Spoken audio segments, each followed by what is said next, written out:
अमूमी तौर पे मैं ये गुजारिश करूंगा कि देखो दीन के समझने में कजरवी से बचो। और सबसे बड़ी गुमराही जो दीन से दूरी की, दीनदार हो के भी बेदीन हो आदमी, तो ये बड़ी खसारे वाली जो है ना वो बात है। और इसमें सबसे खसारे वाली जो अकबर और खसायर है वो ये है कि आदमी ये कहे कि देखिए जी मैं तो शरीयत जो कुरान कहता है वो तो ठीक है, वो तो मैं मानता हूँ, तो हदीस जो है ना ये कोई इतनी काबिल एतबार नहीं है, ये जन्नी है, ये खबर वाहिद है, ये फलान है, तो उसको जो है ना वो हैसियत नहीं देता। तो इस वजह से वो हदीस से दूरी, हदीस से इनहिराफ, इससे जो है ना भाई वो बचे। ये तो सबसे बड़ी नसीहत जो है ना वो ये है। और मैं नहीं समझता कि इस तरह के जहन के जो लोग होते हैं ये क्या इनकी क्या कहें, अकल समझ को क्या कहें,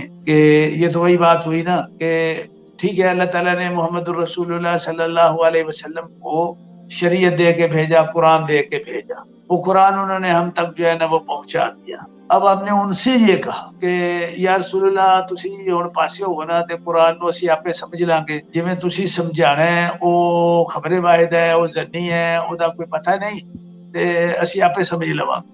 ये कौन सा ईमान है, ये कौन सी अकल है, ये आप कैसे समझेंगे? अल्लाह रब्बुल आलमीन ने उनको कुरान दे के भेजा है, कुरान की तफसीर दे के भेजा है। उन्होंने कुरान जिन कलिमात अल्फाज से बयान करना है, वादे करना है, अमलन व कौलन, ये हदीस रसूल है और ये कुरान की तफसीर है। आप उन्हें कह रहे हैं कि नहीं जी तुसी पासे हो, ਅਸੀਂ कुरान ਨੂੰ आपे समझना, ठीक है तुसी कुरान सानू पहुंचाता है ते ठीक है हुण ਅਸੀਂ जाने ते कुरान जाने। ये कौन सी अकल है भाई? तू जाने कुरान जाने, क्यों भाई है? ये बड़ी यानी हकीकत में बहुत ही ये बेहुदा अकल। तो इससे जो है ना वो इज्तिनाब करना चाहिए। अब ऐसे लोग फिर करते क्या है? चलो ठीक है, उन्होंने कहा ये हदीस तो हुज्जत नहीं है, कुरान को जो है ना वो हम खुद समझेंगे। अच्छा चल ठीक है समझ भाई। अब वो कहाँ से समझते हैं? फिर वो समझते हैं लुगत के जरिए, अरबी जबान के जरिए जो है ना वो ये समझते हैं।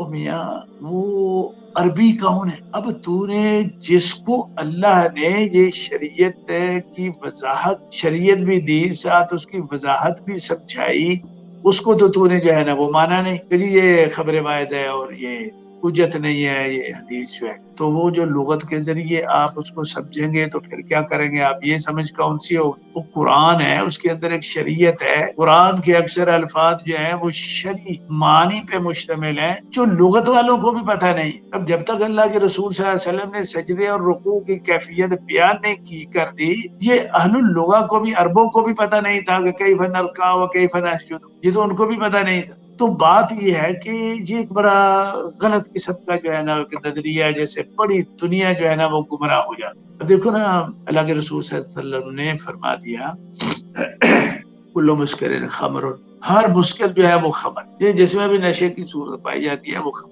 अल-खमरु मा खमर अल-अक्ल, तो ये शराब की एक कैफियत, और यानी वो शराब के जिसके साथ शरई अहकामात मुंसलिक, वो अल्लाह के रसूल सल्लल्लाहु अलैहि वसल्लम ने बयान फरमा दी, सहाबा ने उस पे जो है ना वो मान लिया। अब एक आदमी आते हैं वो कहते हैं जी देखो जी नहीं ऐसे नहीं है, वो फला किताब लुगत की किताब में लिखा हुआ है कि वो एक आदमी यमनी था, वो अंगूर उठाए जा रहा था, तो उसको रास्ते में किसी ने पूछा भाई ये तू की चुके है, क्या उठा के तुम जा रहे हो? उसने कहा कि मैं खमर उठा के जा रहा हूँ। तो अब देखो ना उसने खमर जो है वो किसको कहा? अंगूर को कहा। तो इसका मतलब ये है कि जो शराब अंगूर से बने वो असल हकीकी शराब है, उस पे हद होनी चाहिए।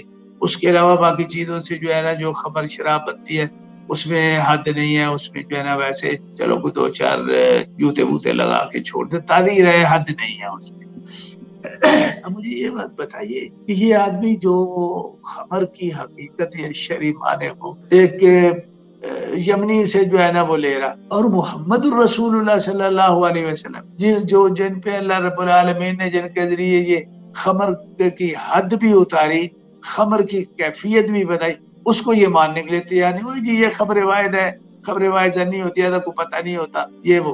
तो ये जहालात हैं, बहुत बड़ी गुमराही वाली बातें हैं। तो इससे जो है ना वो बचना चाहिए। जो अल्लाह के रसूल सल्लल्लाहु अलैहि वसल्लम की अहादीस हैं محدثین کے طریقے پہ جو صحیح احادیث ہے. اب یہ ایک الگ سے ایک بڑا تفصیلی مضمون ہے کہ چلو حدیث جس کو لینا ہے تو اس کو صحیح کیسے ہوتی ہے، وہ کب قابل عمل ہوتی ہے، کن شرطوں پہ جو ہے نا وہ ثابت ہو تو وہ مقبول ہے، کیا شرطیں ہیں کہ جو اس کی مقبولیت کی مد میں نہیں آتی ہیں. تو یہ پورا ایک سسٹم ہے، تو آپس میں متقابل جو ہے نا ایک منہج ہے جس کو بیان کرنے کے لیے کافی جو ہے نا وہ وقت چاہیے. وہ تو میں نہیں اب اس میں جاتا، آپ کا بھی ٹائم نہیں ہے. تو محدثین کے ہاں رحمت اللہ علیہ مجمعین مختصر بات ہے، انہوں نے جو علم حدیث کا سسٹم مرتب کیا وہ سارا انہوں نے شرعی نصوص اور شرعی بنیادوں سے لیا.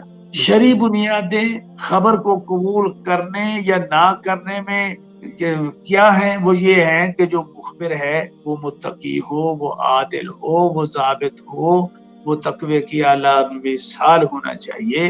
یہ بنیادیں شرعی جو کسی کی خبر کو قبول کرنے کے لیے شریعت نے جن پہ اعتماد کیا، اور یہی وہ شرطیں ہیں جن پہ اللہ تعالیٰ انبیاء کو تربیت اس کے مطابق کر کے ان شرطوں پہ پورا اتار کے اس کو جو ہے نا وہ نبوت عطا فرماتے ہیں. اب یہ کہ نہیں جی یہ کوئی بات نہیں، اس سے جو ہے نا وہ ہٹ کے اپنی طرف سے ایک منہج بنا لیا، وہ جی خبر متواتر ہونی چاہیے، وہ جی اس کے اتنے بندے ہوں جس طرح جھوٹ پہ متفق ہونا محال ہو، اور لمبی سٹوریاں اور قصے، اچھا بھائی وہ کتنے ہوتے ہیں، وہ جی یہ کوئی پتہ نہیں کتنے ہوتے ہیں تو پھر کی کریے، وہ جی چلو جدوں یقین آ جائے گا سمجھ لے وہ متواتر ہے، نہ آوے تو سمجھو خبر واحد ہے. وہ بھائی یہ کیا سسٹم آپ دے رہے ہیں؟ یہ کس زمانے کے اندر جو ہے قابل عمل ہے؟ یہ آج بھی کسی کے کام کی یہ باتیں ہیں، یا آج بھی کسی معاشرہ میں ان دو اصطلاحوں کو استعمال کیا جاتا ہے؟ نہیں، کبھی نہیں. تو یہ بہت بڑی جہالت والی جو بات ہے، اس کی اپنی ایک سٹوری ہے، اس کی اپنی ایک داستان ہے بڑی لمبی. تمہارا حال ہے ایسے موقع پہ میں تو یہ نصیحت کروں گا نوجوانوں کو بھی، ہر ایک کو بھی، کہ بابا دین کو سمجھنا ہے تو کس سے سمجھنا ہے؟ جو جس کو اللہ نے دین دے کے بھیجا ہے، یہ منہج ہے کہ آپ نے دین کہاں سے سمجھنا ہے. یہ پورے دین کے سمجھنے کا جو منہج ہے وہ یہ ہے، ما آتاکم الرسول فخذوہ وما نہاکم عنہ فانتہوا. یہ منہج ہے پورے دین پہ عمل جو ہے نا وہ کیسے کرنا، اس دین فہمی کا جو ہے نا وہ کیا منہج ہے. تو یہ منہج ہے کہ اللہ نے جس کو دین دے کے بھیجا اسی کو دین کا فہم دے کے بھیجا، اسی سے ہی دین کو سمجھنے کی کوشش کرو. وہ جن لفظوں سے دین کو سمجھائے گا وہ اس کی حدیث ہے، اس کو حدیث رسول صلی اللہ علیہ وسلم کہتے. تو وہی اگر ماننی نہیں ہے تو پھر منیا کیا بھائی؟ تمہارا لیے ایک بہت بڑی گمراہی ہے. ایسے کرنا چاہیے. اللہ رب العالمین اس طرح کے جو شیطانی نظریات افکار ہیں اس سے اللہ تعالیٰ ہمیں جو ہے نا وہ محفوظ فرمائے.